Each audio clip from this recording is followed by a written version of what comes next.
नमस्कार फ्रेंड्स, मेरा नाम है विपिन और आप सभी का स्वागत है गोस्वामी हिंदी क्लासेस में। तो चलिए दोस्तों शुरू करते हैं। आज का जो टॉपिक है वो है भाषा, लिपि और व्याकरण। भाषा, लिपि और व्याकरण। तो सबसे पहले दोस्तों ये जानते हैं कि भाषा शब्द आया कहां से। तो भाषा शब्द हमारी संस्कृत की भाष धातु से लिया गया है, जिसका अर्थ होता है कहना या फिर बोलना। जिसका अर्थ क्या होता है? कहना या फिर बोलना। भाषा शब्द कहां से आया? संस्कृत की भाष धातु से, जिसका अर्थ होता है कहना या बोलना। ध्यान रखना। अगला है भाषा की परिभाषा। तो भाषा की परिभाषा साधारण सी है। भाषा क्या है? तो भाषा वह साधन है जिसके द्वारा व्यक्ति अपने मन के भावों या विचारों का आदान प्रदान करता है। व्यक्ति अपने मन के भावों का आदान प्रदान करता है। वो साधन ही क्या होता है? भाषा होता है। तो वो साधन कितने प्रकार के हो सकते हैं? वो साधन हमारे मुख्य दो प्रकार के होते हैं। कौन से? मौखिक और लिखित। मुख्य दो प्रकार के होते हैं। और दूसरी अगर भाषा की परिभाषा लें तो वो क्या हो सकती है? मानव मुख से निकली सार्थक ध्वनियां भाषा कहलाती हैं। मानव मुख से निकली सार्थक ध्वनियां भाषा कहलाती हैं।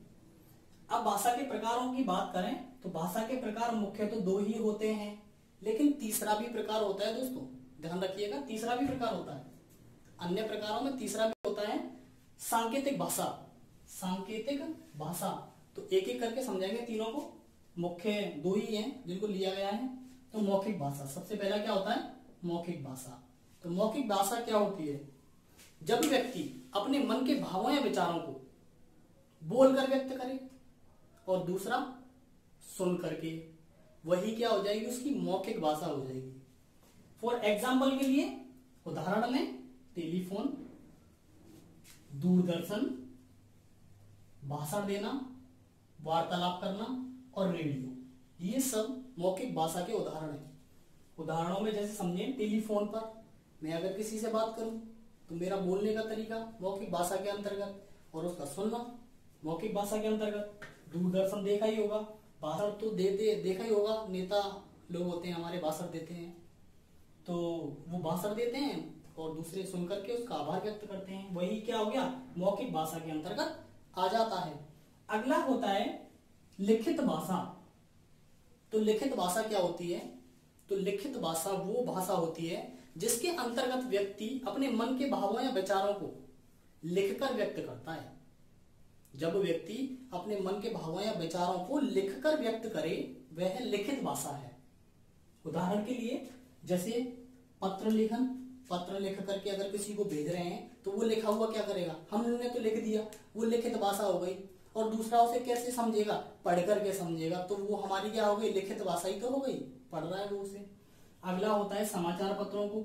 अब वो न्यूज रिपोर्टर, प्रेस वाले छाप देते हैं समाचार पत्र और दूसरे उसे पढ़ करके क्या करते हैं? अर्थ ग्रहण करते हैं, समझते हैं। तो वही उसका क्या हो गया?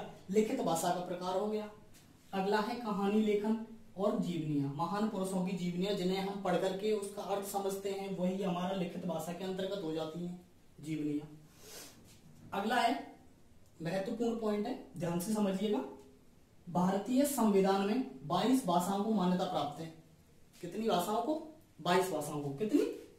कितनी भाषाओं को दोस्तों? 22 भाषाओं को मान्यता प्राप्त है भारतीय संविधान में। वो कौन कौन सी हो सकती हैं?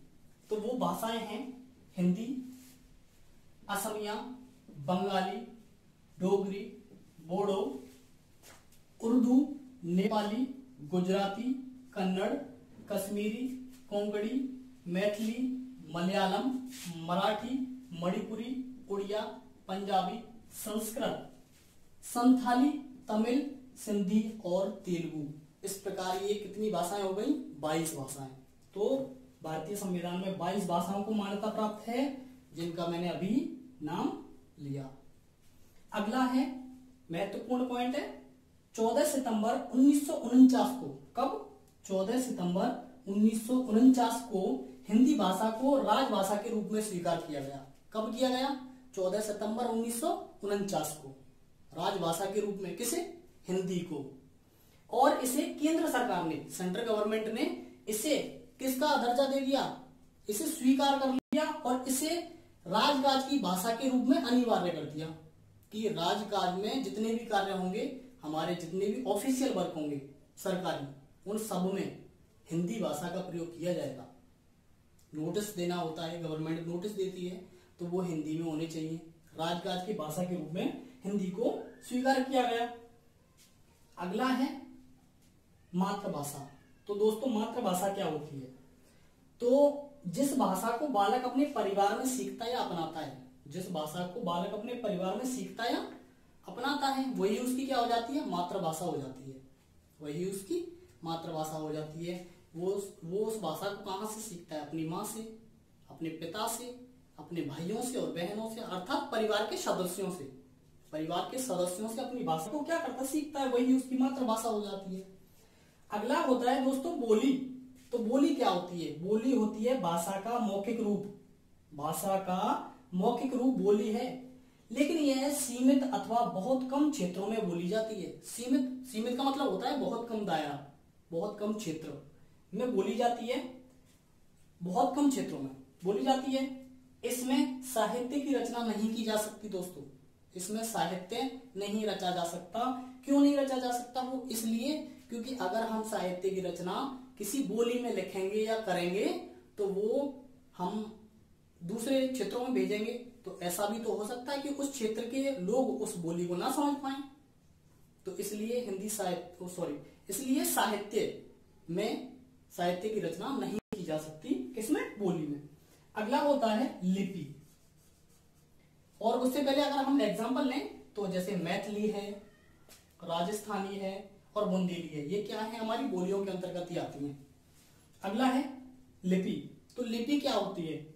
मुख से निकली ध्वनियों को लिखने की विधि या चिन्हों को, मुख से निकलने वाली ध्वनि और उनको क्या करें? हम लिखें, या फिर लिखने की विधि या उनके चिन्हों को, चिन्ह यूज करते हैं। उसके लिए क्या यूज करते हैं? चिन्ह यूज करते हैं। जैसे मैंने यहां पर उदाहरण के लिए ये लिखा, अब तो हम इसे क्या कह देंगे? छोटा आ कह देंगे, लेकिन ये है तो क्या?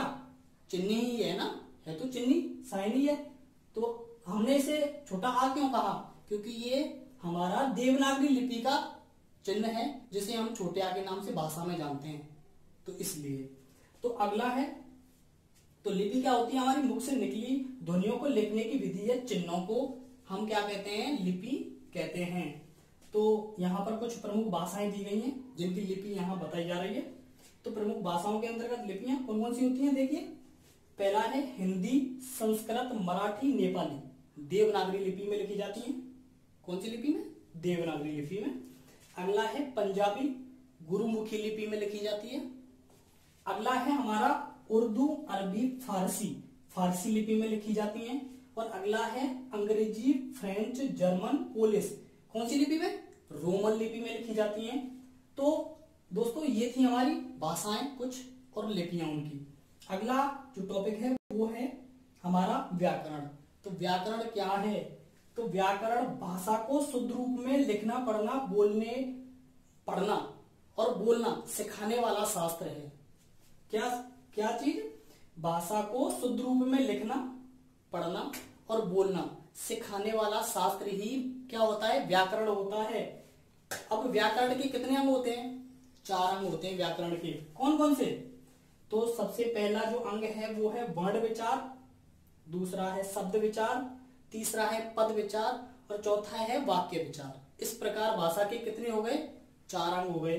अगला हम देखते हैं कि हमने अभी लिपि की बात की, तो लिपि में देखते हैं। जैसे मैंने यहां लिखा भाषा, ये कौन सी लिपि में लिखा हुआ है? हिंदी है ना। तो हिंदी हमारी कौन सी लिपि में आ जाती है? तो हिंदी हमारी कहाँ आ जाती है? हिंदी जो है वो हमारी देवनागरी लिपि में आ जाती है। तो ये देवनागरी लिपि में इस तरीके से हम भाषा लिखते हैं हिंदी में। देवनागरी लिपि और हिंदी भाषा में इस तरीके से इस शब्द को लिखते हैं, भाषा कहते हैं। और वही उर्दू में अगर हम लिखें भाषा को, तो उर्दू कौन सी में आती है हमारी? तो उर्दू, जैसा कि जानते हो आप, उर्दू को फारसी में लिखा जाता है। तो फारसी लिपि में हमारी भाषा को इस तरीके से लिखा जाएगा। ये चिन्ह दिए जाएंगे भाषा लिखने के लिए। तो अगला जो है, यहाँ पर जो हमने व्याकरण के बारे में बात की, तो वर्ण विचार, शब्द विचार, पद विचार, वाक्य विचार, ये सब हम अगले वाले वीडियो में पढ़ेंगे दोस्तों। तो आज के लिए इतना ही। अगर आपको ये वीडियो पसंद आया हो तो दोस्तों लाइक करें, कमेंट करें, शेयर करें और सब्सक्राइब करना तो बिल्कुल मत भूलिएगा। और साथ ही साथ बेल आइकन को दबाइए हमारी लेटेस्ट अपडेट जानते रहने के लिए। धन्यवाद।